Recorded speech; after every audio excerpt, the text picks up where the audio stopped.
So welcome, Mark. It is so good to be with you, Karen. I love your energy. I love your spirit, and I'm honored to be on your podcast. Oh, I love you too. Are you? You're just one of the most, I don't know, generous people that I know.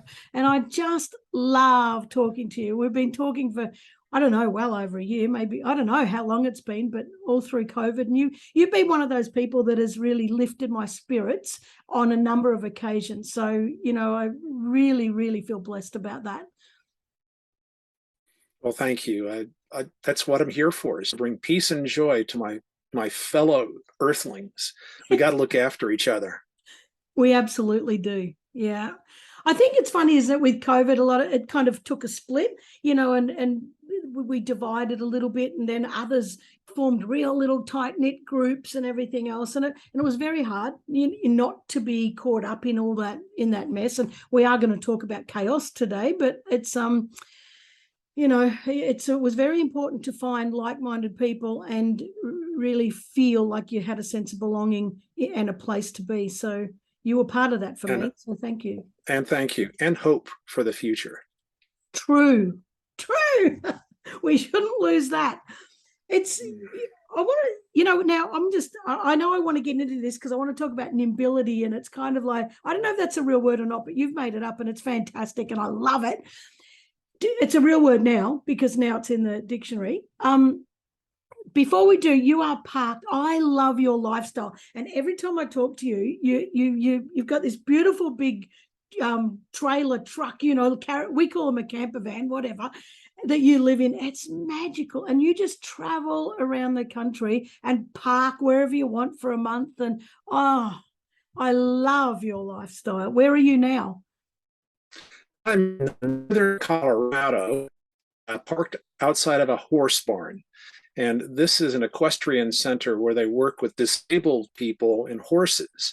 Yep. And I'm surrounded by 50 magnificent animals that are happy and loved and well cared for.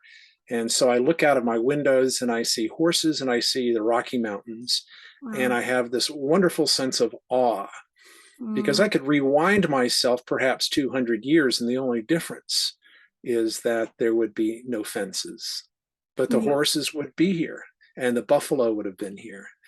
And part of my lifestyle is to move me out of my comfort zone every day. When you're a nomad, your world is different. Every day is a different world. And when I relocate to a different location, and I go where I'm inspired, so it's going to be something that's going to be interesting, and there are people I need to meet and experiences I need to have. And I don't know where the grocery store is. The most important thing. Not really. Well, fortunately, I'm well stocked, and I could go for quite a while without needing groceries. But it is nice to have fresh cream for my tea. Yeah, but, that's true. What about the flies? With all those horses, there's got to be. Oh, you're so right. These horses, of course, are fly magnets, and horses live with flies for about 3/4 of their year, and then flies die off when it gets cold. And flies are my spiritual animal. We don't choose the animal, they choose us. And I tend to draw flies, and it's not because I don't shower. They just seem to like me. And instead of having the fly anger me, I say, okay, you're part of creation. And if you're here to teach me something, and if that just is patience, I'm okay with that. Yeah. So if a fly lands on my forehead and I ask it to come back later, that's what's going on. I wouldn't be asking it to come back, but my spirit animal must be mosquitoes then. Well, that's an interesting question. I don't know if we have enough time to talk about the spiritual implication of mosquitoes, but well, I seem to attract them, but I think I'd rather my spirit animal be a unicorn. But never mind. Wouldn't that be lovely? They'd each out of house and home, but yes. That'd be great. And if you get a little bit, we were just saying before we got on, the internet was, chopping and chopping out here and there. And Mark said such a great point. But isn't it wonderful that we can chat all the way across the world, even if we have to have a few little dips going on? I agree with you. It's bloody marvelous. Marvelous. It is. It is. I'm using Elon Musk's Starlink, which means that I can get internet service to a really fairly high degree of quality anywhere that I'm camped. That's mad. And that was really one of the things that enabled this lifestyle, is that I can do work literally from anywhere. Wow. And so it allows me to be in places where I have a sense of awe and reverence, and still work with my clients. And that's the goal. Yeah. Push the comfort zones, feel awe and reverence, and then use that state of being to help uplift my clients. It's funny because I've thought about that often, like having an online business and, being able to travel anywhere you want and still do your work. But there's a big, strong part of me that loves being in a room with people, and I think if I didn't get that, I reckon the other stuff would lose its shine for me, because I need that. I love that so much. Indeed. And I've done over 2,000 in-person events. I'm with you. Yep. And, when the demand begins again to do in-person transformational events, well, I can be on an airplane anywhere in 45 minutes. Yep. My lifestyle doesn't mean I can't do in-person events. Yeah. It just means I might go back to a different city every time I go visit them. I think that's the only difference. I'm 3.5 hours away from an airport, so I think there's a fair bit of going on. But I'm coming to America in a couple of weeks, so no, actually, by the time this goes out, I will have probably already been to America. But it's anyway. Let's not talk about that. Let's talk about you. So you we want to talk about being nimble and all that sort of stuff. So there's a lot of talk about adaptability. When we got into COVID, it was kind of like, first it was pivot, and then it was got to be adaptable. There's a lot of talk about that. There's not much talk about being nimble. So I've only heard it since you've started really raising it as a concept, and I love it. So tell us about the concept of being nimble. Well, when my business partners and I sat down and said, what value can we bring to the world? And through the conversations and through COVID, we identified that being able to manage chaos required a high sense of nimbility.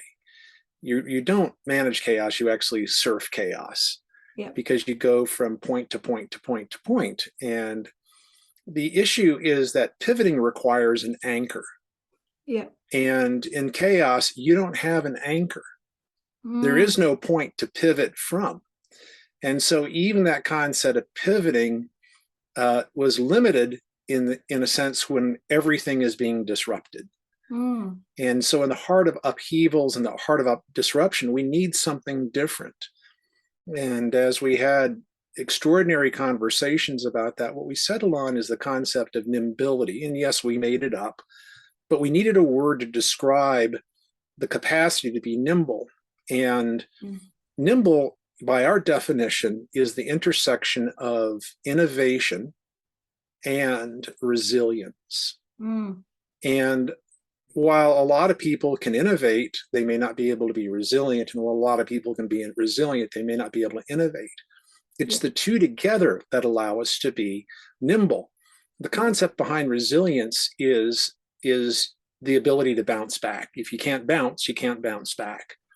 It's the ability to have sufficient mental resources, spiritual resources, and physical resources to take a different direction and not worry about the loss, but instead seek the gain. We can spend time thinking about sunk costs. Well, we can never get them back. We can never fix history. All we can do is be in the present moment and say, okay, what's the next step we're going to take?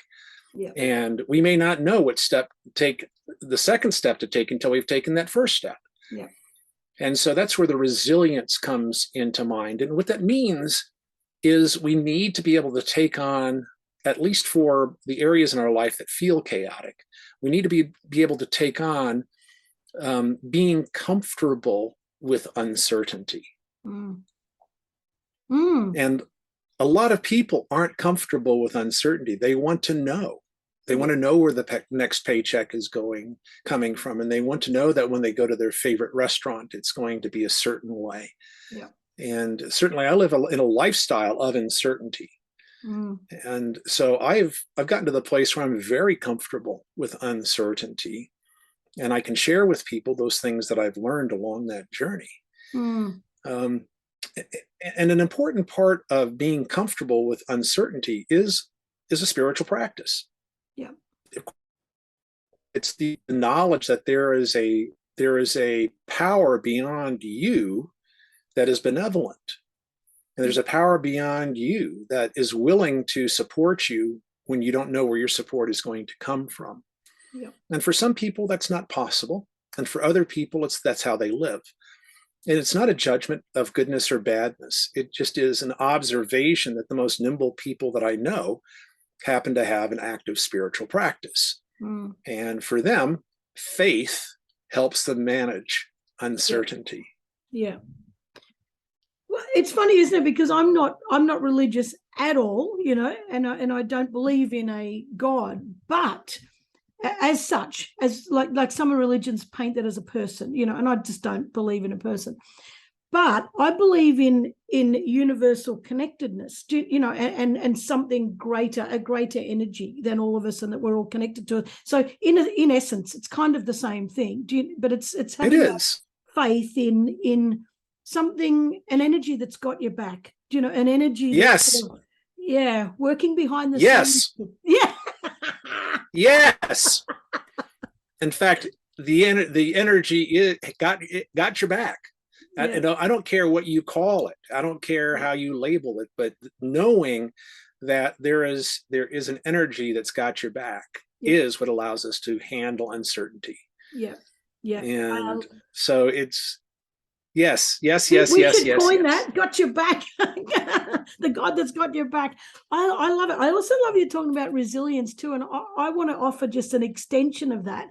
And I think that I believe that the most resilient people are the ones that have a sense of optimism sitting there, because when you can hope for it, when you can believe that something better is around the corner, it gives you way more motivation and grit, to bounce back. Because if you can't see, if you haven't got the capacity to believe that something better is coming, there's not much motivation to bounce back. There's just there's optimism underneath. Just, I know for me, I'm highly resilient, but I'm highly optimistic that there's something better around the corner.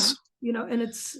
Well, yes, and that's a really excellent point. Optimism brings resilience. Yeah. And we all believe at some level a certain type of future exists. Yeah. And if we worry, we believe that the future that is going to exist is one that's undesirable.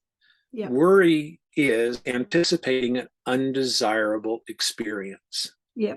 That's what it is. Yeah. And confidence is the opposite of worry. Mm. Confidence is expecting a desirable experience. Yep. And it doesn't make any difference which one you choose. You're probably going to get it. Yeah. Just because of the law of attraction. It's whether you want to call it the law of attraction, whether you want to go down that path or say that's a crock of shit, whatever narrative you've got, whatever belief system is active in you, your reticular activating system is going to seek it out no matter what, and it's going to appear. And it is so damn important. And we're all going to have negative thoughts because we're all sitting on a negative bias. That's human. But it's whether we catch ourselves, and say, hang on a minute, I'm sitting in this negative space. All right, that's a bad narrative. Just chuck that narrative out. Let's switch it over to something. I shouldn't say good or bad because, I don't like to label things good or bad in that sense, but we are all going to experience negativity. And it's whether we can alert ourselves to it and recognize it and then do something about it Oh, well, sure. People can't. Negativity, and negativity is part of our experience on this planet. Yeah. And the question, what do we feed ourselves? Do we feed ourselves negativity, or do we feed ourselves positivity? Mm. And the media is 100% negative because that's its business model. Its business model is to scare the living hell out of you so that you sit through their advertising for some pharmaceuticals or legal services or other things that are going to help reduce your anxiety. Mm. And so what that means to me is that I just can't consume media. Yeah. It does not feed my soul.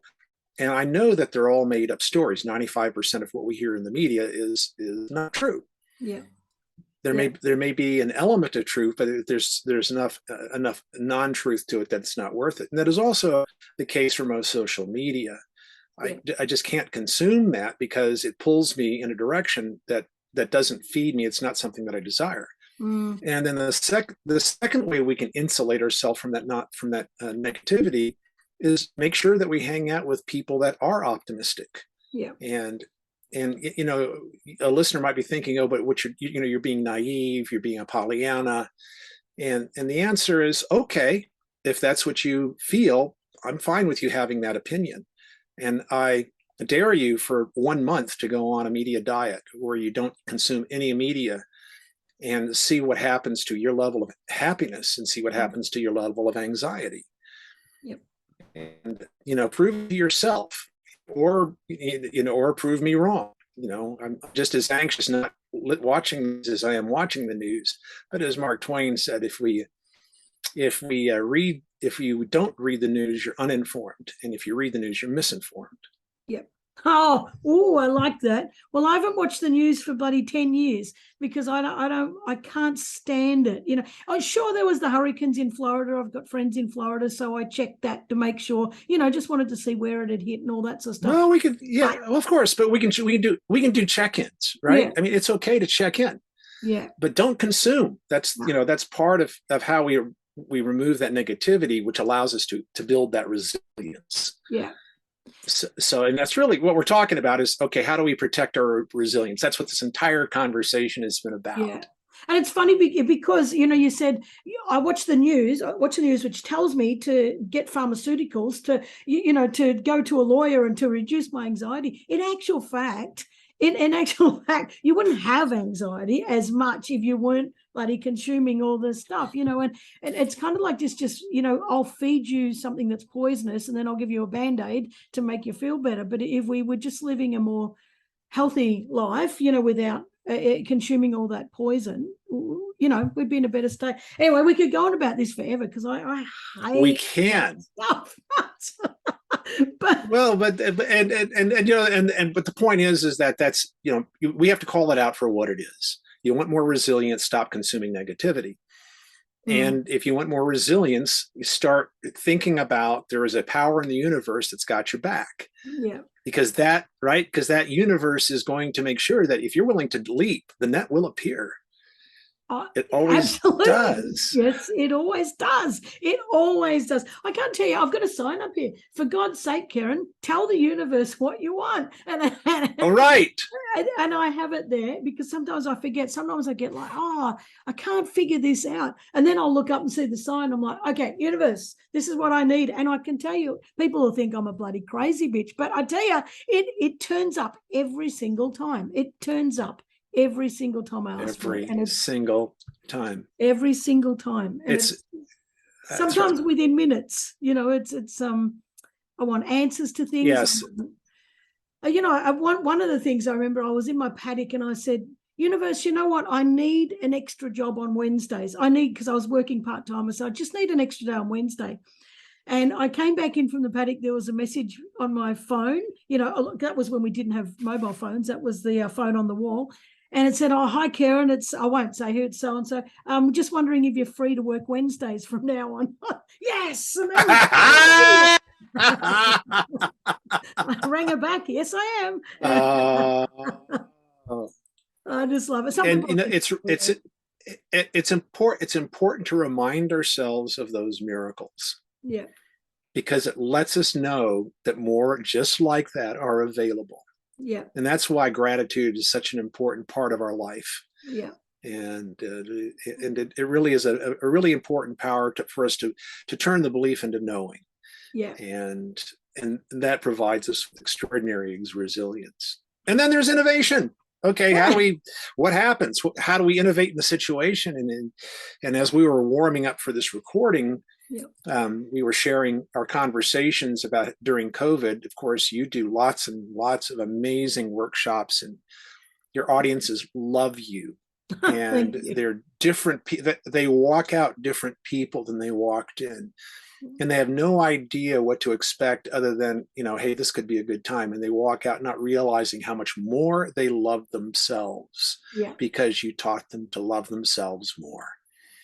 And so it's such a powerful, powerful thing that you do in that environment. And it took all that away because it's difficult to do those kind of transformational workshops through video. We can approximate it, but we don't have the same level of transformation. And if we could do transformational work through video, then the Army would do video boot camp. Yeah. Yeah. But they don't. Yeah. They need the recruits for 6 weeks to get them transformed into to fighting men. Yeah. They turn them from sassy brats into fighting men. And you have to. Well, that's what they are, right? Yeah. They come in young whippersnappers that know everything, and they leave disciplined and proud of themselves. Yeah. Yeah. But that requires that in-person experience. So what you did is you didn't just pivot because there was no pivot to take. There was no anchor to have. Instead, what you did is you innovated. And what I'm sharing with our listener is my experience in having conversations with you. And what you did is intuitively and instinctively did what was the best possible thing for you to do for your business. When it comes to our success in sales, and all of us sell, whether you love the word selling or hate the word selling, it doesn't make any difference. Selling is nothing more than how can I be of service to you and how can we create a transactional relationship. Yeah. And most people's hate for selling is people that use manufactured consent and manipulation, and that's not selling. Yeah, that's just evil. And true selling feels good to everybody involved. Yeah. So what you did is the three factors of success in selling is half of our success is the motivation we're speaking with. Do they need the value you bring? Yeah. And if they don't, it's not a sale. You're not rejected. They don't need it. That's all. Yeah. And then 40% of our success is the relationship we have with them. Do they believe us? Do they trust us? Do they think we have their back? Yep. Because even if they're motivated to consume what we do, if they don't trust us, they'll find somebody who they do trust to take care of their issues. Yeah. And then 10% is what we sell. Yeah. Customers can buy everybody they can hire another facilitator. There's just 1,000 problems. But what we took away our delivery. We couldn't deliver the product, and it removed the motivation. People couldn't do in-person meetings. Yeah. And so what you did is took the only thing you had left, which was relationship, and you spent the entire COVID season building relationships. Yeah. Genuine ones. Yeah. That's exactly it. Genuine relationships. So that when the motivation returned, you were top of mind. Yeah. That is innovation. Yay.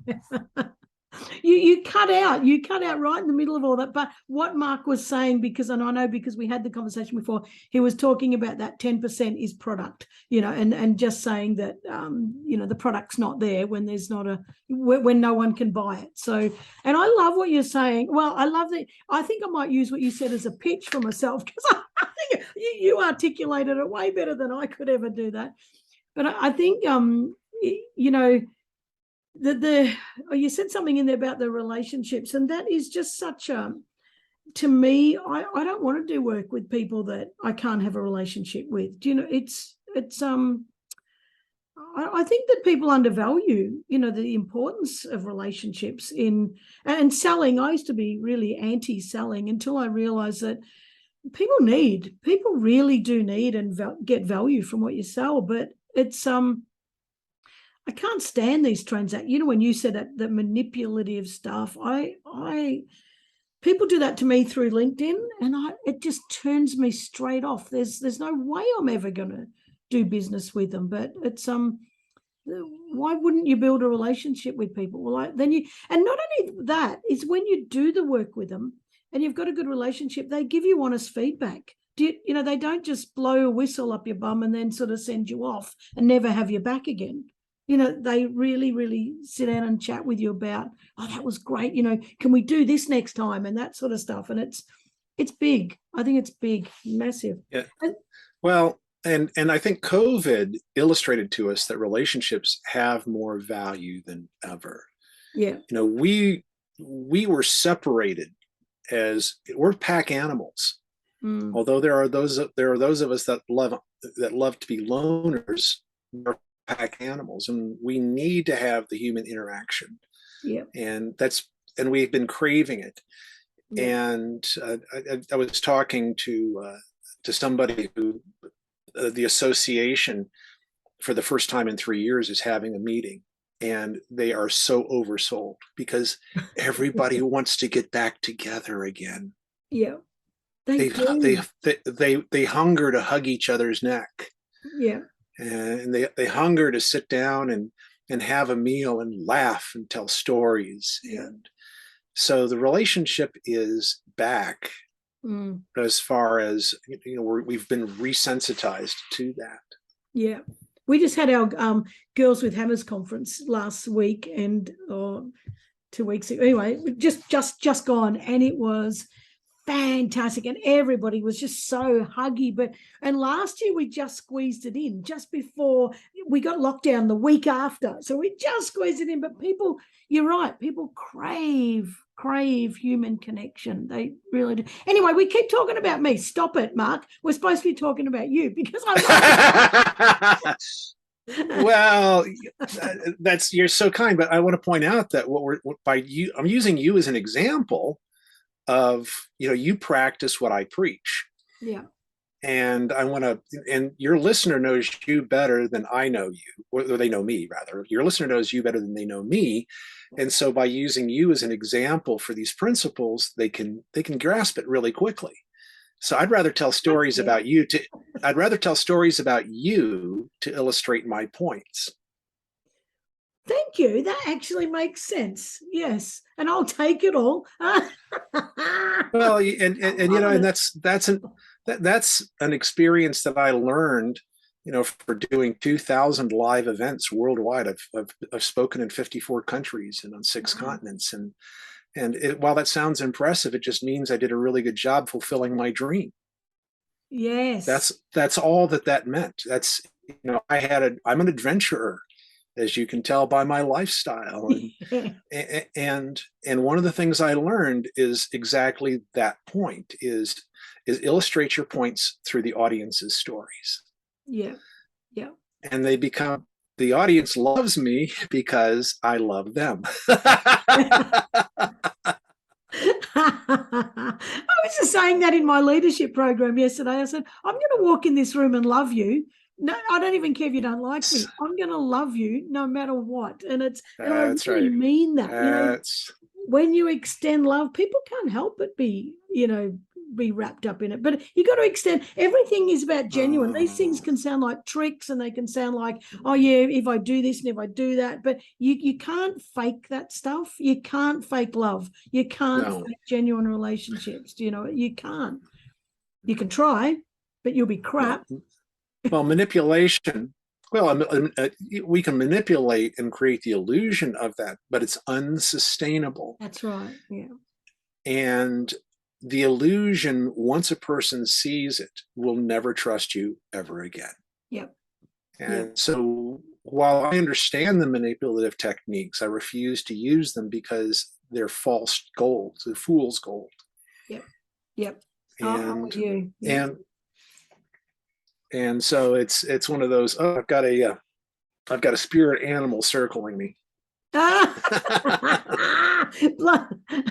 Making your nose twitch. Yeah, that's it. Yeah, it's the worst part is I lay in bed and they crawl up my nose. And but anyway, Yuck. it's not quite that bad. And my house is clean. Okay, it's not because. Well, we've got lots of spiders here, and I get spiders in my mouth at night. Sometimes I wake up. Perhaps that's your spirit animal, though. Spider is a very powerful spirit because they're creative. Every day they create a new web. I know, aren't they amazing? We've got really big spiders, and they are big, like they're as big as, they're very big. Not the huntsman. There's another spider, and it only comes out in summer. And every night they do these big webs so that they catch, whoever's flying past at night, the mozzies and everything else. And then every day they pack them up, and there's no sign of them. And you can see them up on the roof. They're a tiny little black blob, or they curl up into this. But then they come out and they're this great big thing. And they fascinate me how they build these webs, and they're perfect. They are. Everyone should watch Charlotte's Web and don't kill spiders. That's what I think. No, that's right. It's a fear that is a bit irrational. Yeah. I wanted to share a couple more ideas on how to handle chaos. Yeah. And we've been talking about nimbility and resilience and innovation in a deep way, so that people understand that we're not just talking about words. We're talking actually about personal practices. The practice of resilience, the practice of innovation is personal. Now, the interesting thing is when we combine those two together, it reduces fear, because we're not afraid to make mistakes anymore. Yeah. Because we know we have resilience. We know we can go out there and try something. If it doesn't work, we'd learned. As Thomas Edison said, no, I've never failed. I found 10,000 ways not to do it. Yeah. And so he really reinvented. I think that Edison really invented the concept of industrial innovation. To invent for invention's sake. And his goal was to have a major invention every 90 days and a minor invention every day. And by using that kind of a methodology, he was insistent on creation of ideas and flow of ideas. And nobody has more patents with his signature on than Edison. Yeah. Of course, he had an entire team that did it, but that's okay. There's no worries about that. But there's three ways for us to reduce unintended chaos. So let me step up a level. Chaos is a situation where we don't see the pattern. Yeah. That's it. Yeah. Normally we go into a situation, we see the pattern, go, oh, I know how to respond to that. But in chaos, we don't see the pattern, so we don't have a predetermined response to that unusual, unknown pattern. Yeah. And that's why we have to be able to be okay with the uncertain if we're going to surf chaos. Just knowing that, okay, we'll pick what we know and take that step, and then we'll pick what we know and take that step. And before we know it, we now understand the pattern within that chaos, and we've mastered it, and we can profit from it. And that said, there are three things that introduce unnecessary chaos into our lives. And every well-meaning executive, every well-meaning manager, every well-meaning person has only three reasons to fail. And that's what introduces the chaos. And reason number one is a blind spot. We all have blind spots. And a blind spot is we don't know what we don't know. Yep. And the best way to handle blind spots is to be okay with people pointing out your blind spot, knowing that there's no other way for you to see it. And a really great example of that is, have you ever played solitaire? Yep. Patience with cards? Yep. Right. I cheat. Then, okay, that's okay, because of cheating in solitaire is a pardonable sin. Oh, thanks. Yeah. It means what happens is it means that you get the joy out of the game by cheating, and that's okay. But you've had the experience where you've watched somebody else play solitaire and you can see moves they can't. Yep. Yep. And you've had the experience where you sat there playing solitaire and had somebody watching you over your shoulder and moves you didn't. Yep. And we've been on both sides of that experience where we're kind of miffed when we have the blind spot pointed out, and we're kind of chuffed when we're pointing out the blind spot. Yeah. Yep. And what we have to do is just overcome that, realizing the other person is our legal cheat code. Yeah. Yeah. Right? That other person is allowing us to play better because they see something that we can't. Yeah. And so we invite blind spotting, and blind spotting needs to be, the advice needs to be done in private. It never should be done in public. Yeah. Yeah. And we should be willing to accept insights from trusted blind spotters that have a perspective that allows us to see what we don't. So it's a combination of realizing we don't know what we don't know and being open to feedback to people who have a broader perspective that can help us with that blind spot. That can help us reduce chaos. Yeah. So the second element is withholds. And that's where somebody withholds a piece of information from us, either because they don't think it's important, or they don't understand our priorities, or they do so because of political gain. Yeah. They have a power over us.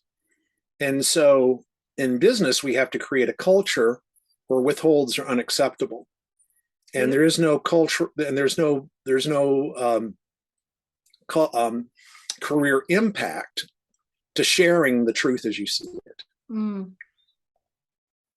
We have to be willing to share what we see up the chain, not knowing if that's a blind spot or not for the executives who can potentially do something about it. Now, part of the concept of withholds is that we share the information without attachment to what's done with the information. Yep. It is only our responsibility to report it as completely as we understand, and then rely on who we share it with to do what they need to do with it. But removing withholds is an important component, and it's also a part of powerful relationships. Both blind spotting and withholds are important to having powerful, complete relationships. And so, we don't discuss those topics, create withhold holes, and where they create blind spots. Yeah. And then the final one is misunderstandings. Yeah. And in misunderstandings, typically it's because we're still hanging on to a cultural belief that is true, but no longer useful.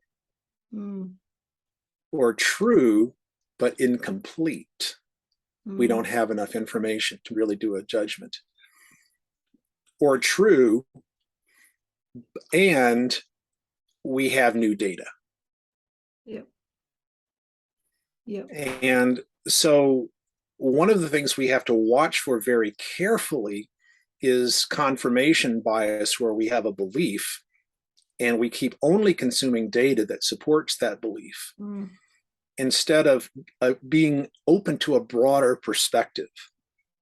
The way that we eliminate misunderstandings is we opt to broader perspectives. And who was it, Thoreau, that said that the cure to bigotry is travel, or something of that nature? The cure to racism, the cure to bigotry is travel. Because we get a broader perspective that there's more than one way to get something accomplished. And so that being very, very careful and aware of misunderstandings is a way for us to eliminate chaos. Because if we operate from misunderstanding, we introduce unnecessary chaos to what we're doing. And so I think those three particular elements can be very useful for our listener: blind spots, withholds, and misunderstandings, to help reduce unintended chaos that we have control over. And it's not just business. This is very personal too. If we I always think if we apply things like this in our personal lives, and we master them, we're going to take them into business anyway. We're going to be more whole. Those first two you talked about were very much about trust. Probably the third as well, there's an underlying bit, but the first two, it's how do we build trust? Trust is I talk about it a lot, and I talk about it with being open and being sincere and being consistent and being reliable, doing what you say you're going to do, being transparent, a lot of that sort of stuff. But what else? Like how? Because when you're talking about no withholds, we have over here, I don't even know if it's international, a people matters survey, and all these big organizations use it. And one of the key things is that people think, I'm not going to say anything because I don't trust that anything will happen as a result of me even completing the survey. So trust is deeper culturally, than just whether I'm telling the truth or whether I'm being open and honest and consistent. So there's this deep mistrust, and for example, when you're talking about withholds, why should I say anything? Because I don't trust that anything's ever going to happen. So how can we, I don't know, deepen that trust or sort of slowly reduce or eliminate that kind of bias that we have towards speaking up? Well, I think first of all, what you're talking about is the unwillingness to speak up is actually a pearls before swine conversation. And Jesus the Christ said, don't cast your pearls before swine lest they trample them underfoot and turn and rend you. And so there's a warning here, which is that the advice is be careful with what you value with others who don't value that. Yeah. Because you can become damaged. Yep. And I really believe that for a lot of people saying, I'm not going to share that information with you because it can be used against me. And that's a real issue in today's society, is you can be canceled for saying something that somebody else disagrees with. And there's a great example of presenting a pearl to a pig and they turn and gore you. So I think part of that is actually a protective mechanism, and that is intelligent. I'm not willing to share my deepest secrets with people who haven't earned the trust to be offered to that secret. And I know that they can receive it in the spirit in which I offer it. I'm not asking them to change their life. I'm offering them a new perspective.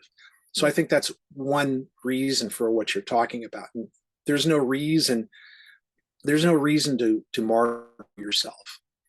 All the martyring that has needed to be done has been done on this earth. It's been done before. Don't do a cover copy of what somebody else has already done. All right. We've already had Joan of Arc. You don't have to be Joan of Arc.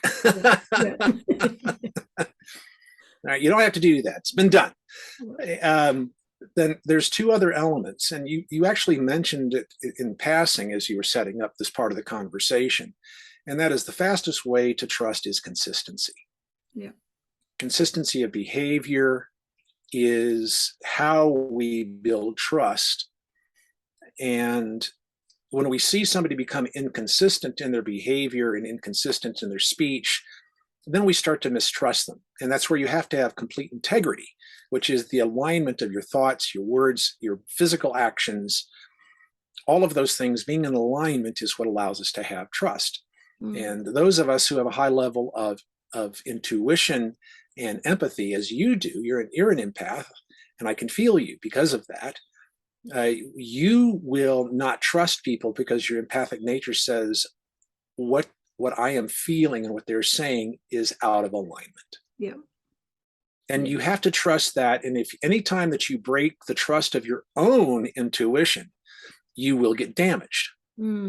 So trust your intuition. If you think the person isn't authentic, great. Just disconnect. It's time to go someplace else because you can't fix them.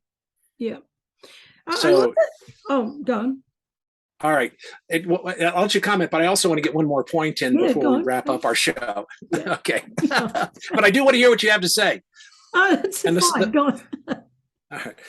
The next one is trust and verify. And that's how we raised 5 children.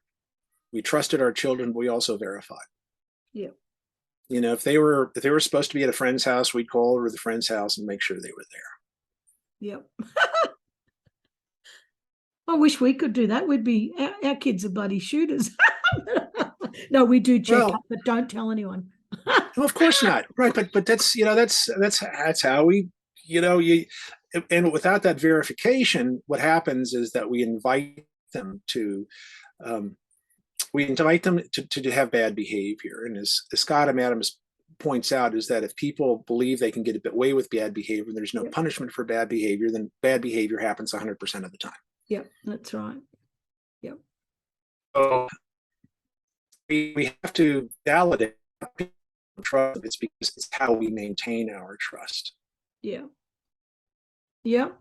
That's exactly right. I'm with you 100%. And I just, because, and when you go back, I just want to go back because I don't want to miss this comment, but I absolutely, it's about validation, is that when you're talking about consistency, and you said it very early in this conversation about chaos, you know, is that our brains look for patterns, and our brain looks for, if this pattern occurs, I already have a response, you know, a default response that is going to, well, respond to that pattern of events. And when you're talking about consistency. Yes. And it worked last time. Yeah, that's right. So we continue to do it until it burns us, or and continue until we work out until we've got a blind spot there and we should fix it. But it's with the consistency is that if we show up consistently and then we don't, that's, you know, you're talking about mistrust. You know, it's kind of like, well, I was expecting this series of events and this pattern from this person, and then suddenly they're not, and now I don't know. I don't know where to go with this, and therefore I don't feel safe. So therefore I don't trust that anymore. And so, and if we're validating, I just love that point about validation. It's sometimes we I think trust is an action, not necessarily words, you know, and I think the validation comes through actions. You know, you're consistently acting in a certain way and you're validating what you're saying all the time, and you're validating your actions through your behavior. You know, the whole thing goes together beautifully. I love that so much. Ken Eikenberry says that trust is a noun and a verb. Yeah. And the more of the verb you deliver, the more of the noun you get. Oh, that's great. Yeah, that is great. That's so true. That is so true. It's so a beautiful. True. Yeah. I think it's a beautiful thing. It is a beautiful thing. I see a lot of trust going one way, and, you know, from leaders, and they're like, but I'm saying I do trust myself, and I am saying the right thing, and they should trust me. And I'm like, if you're saying the right thing and you're doing it behind closed doors, they will never trust you, because they need to see it in action, and it needs to be consistent, or then they're not going to trust you. Even if you think you're being honest behind closed doors and on a piece of paper, it's never going to translate to another person experiencing that trust. And given the fact that a substantial portion of any audience that you address is going to have a certain level of empathic capability, yeah, they will know if you are true to your words. Yeah. There's something else that we can do to help with that, and we talk about it in both of these books, and that is accountability capable agreements. Yeah. And where we create an agreement where we discuss what we'll deliver and the details of that, and when we'll deliver that, and what will happen if there is a failure. Yeah. And so we can increase our level of trust by operating from accountability capable agreements. We can do it with each other. We can also do it within organizations. And that one thing can substantially increase the trust of a team. Yeah. Everybody's got to agree to doing accountability capable agreements. And when they do, it becomes part of the culture. And when they do, the trust goes through the roof. Yeah. Because we all know that we've agreed to a certain type of behavior and a certain type of remediation if something happens that we don't deliver on our agreement. Yeah. I love that. Now tell us about your, I'm not changing subject, I'm sticking with it. Your books, the Nimble C-Suite and the Nimble Company. And they've both got very long subtitles, but Oh, they do, but they do. Well, these they're better together. They were just released last month, yeah. and I co-authored this with the amazing Dr. David Gruder, the Mr. Integrity, and he was such a treat to work with. These books are designed to help organizations, large and small. And while you say, well, we don't have a C-suite, we're too small to have that.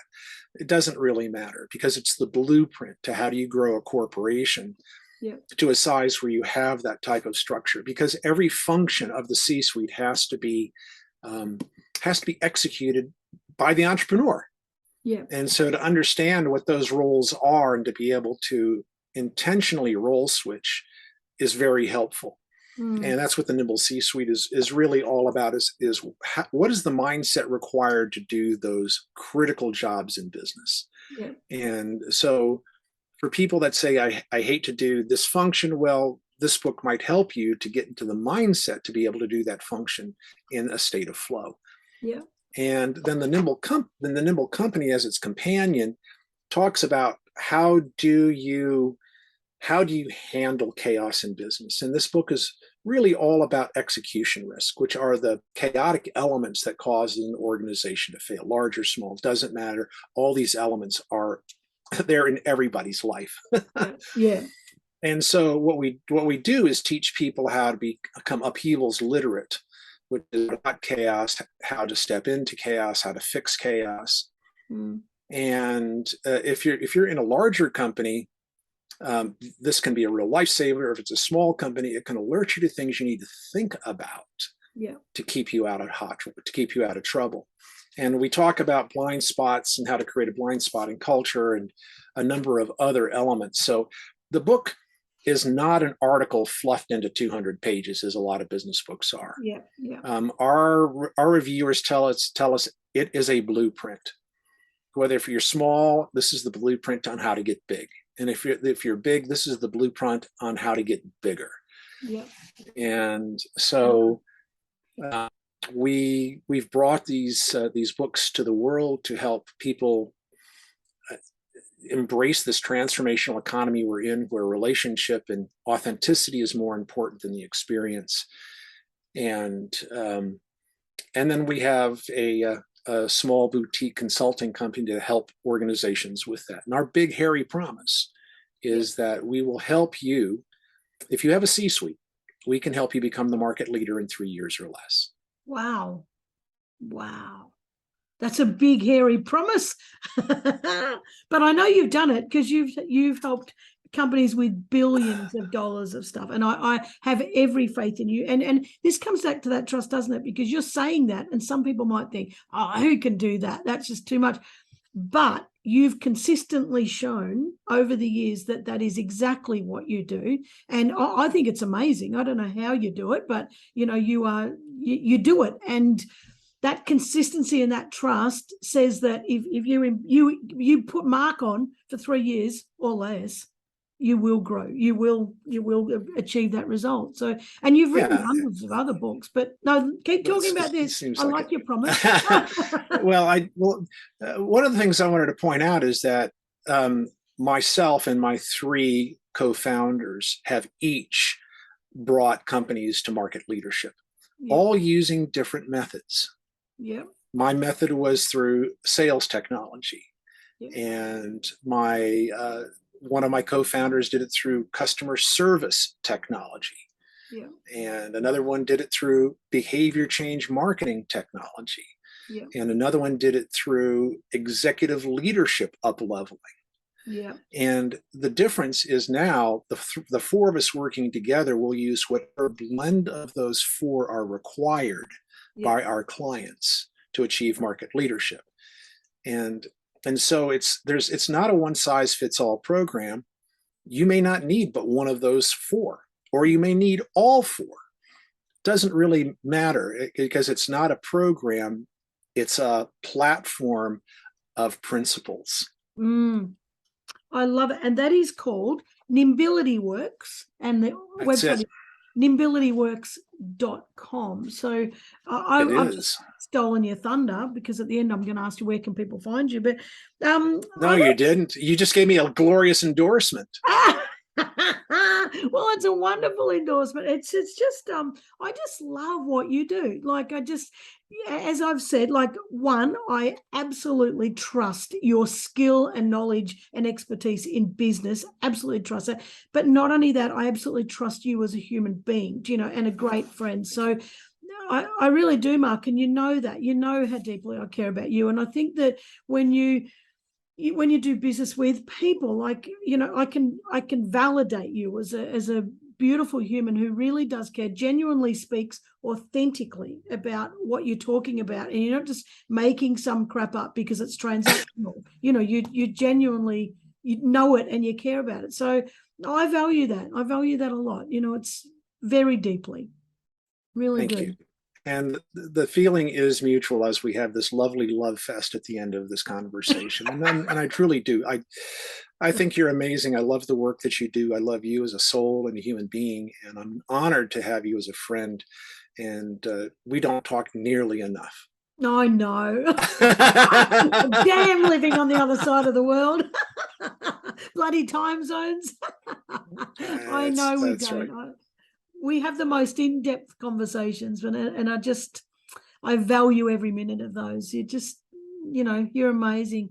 I'm so happy that you came on. I'm so happy that we made this happen, because glitches or no glitches from that for the star. What did you call it? Stargate, Starlink next to the barn with all the flyers. But I just love it. And what you're talking about is so damn important for organizations. I love your definition of nimbility as opposed to adaptability and pivoting, because I think that everything we've talked about, that looking for patterns, and in chaos there are no patterns, and we have to create them ourselves, and having that thing that's got your back, and just, being game enough to innovate is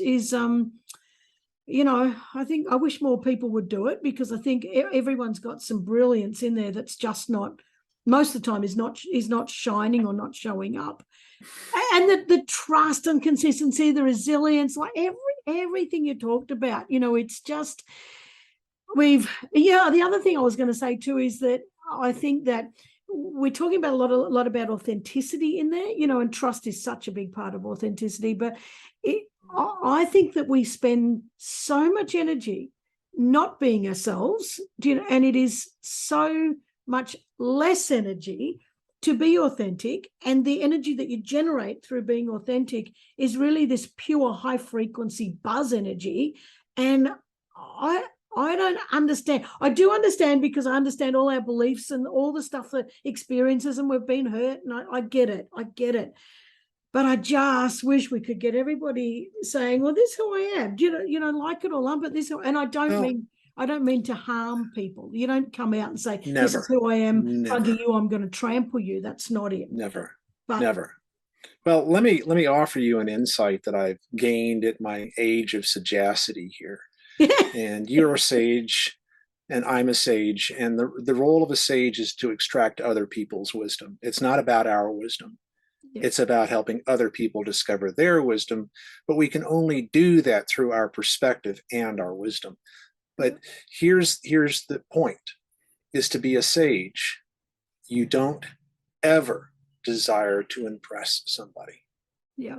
And the fastest way to authenticity is do not feel like you need to impress somebody else. Yeah.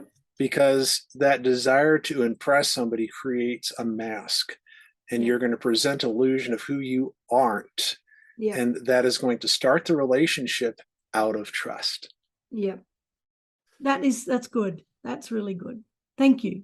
It's a lovely thing. It was so much fun. Somebody that both of us know, we speak every month just because it's so much fun. And she said, what's different about this phone call?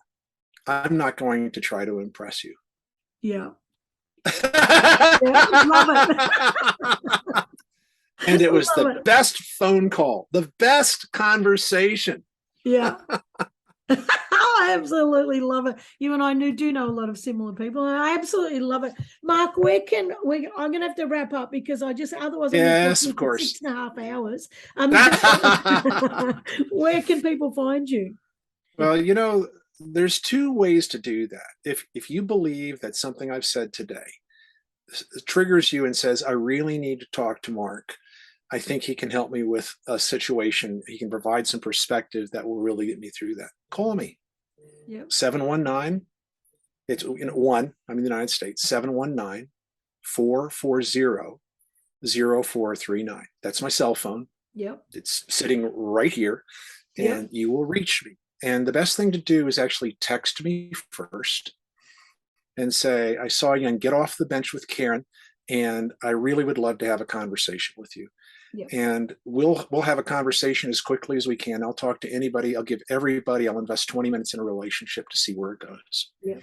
Because after 20 minutes, we'll figure out whether we got chemistry or we don't. Yep. And now you're probably thinking, Mark, are you out of your freaking mind? You're handing out your cell phone and inviting people to call you. Aren't you going to get all kinds of crank calls? No. The calls of people who reach out to me are those who really we can do something. Yep. And I count on the power that has my back to do call blocking for the people that can't. Yep. Yep. And if you don't have a blood spurting problem like that, let's connect on LinkedIn. That's really the best way to stay in contact. And you don't have to get emails from me. You can just follow me so that you see what I post, and we can have conversations. And you and I do a lot of communication through LinkedIn. It works really well. Yeah. And so the fastest way is to type into your browser Marks, MARKS, on LinkedIn.com.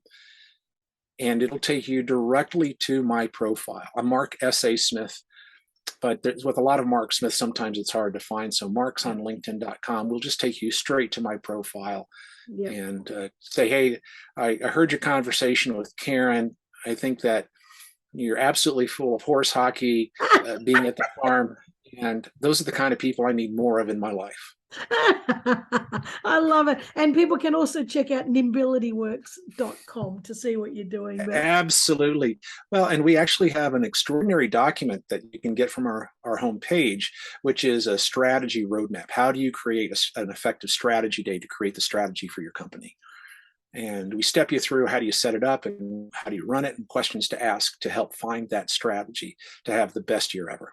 Oh, fantastic. Fantastic. And you can get the 2 books from the website and also from Amazon and that sort of stuff. But I have got, and from media.nimbilityworks.com, but I will put all those links in the show notes anyway, so people can reach out to you. But Mark, I've absolutely loved this. Thank you so Likewise.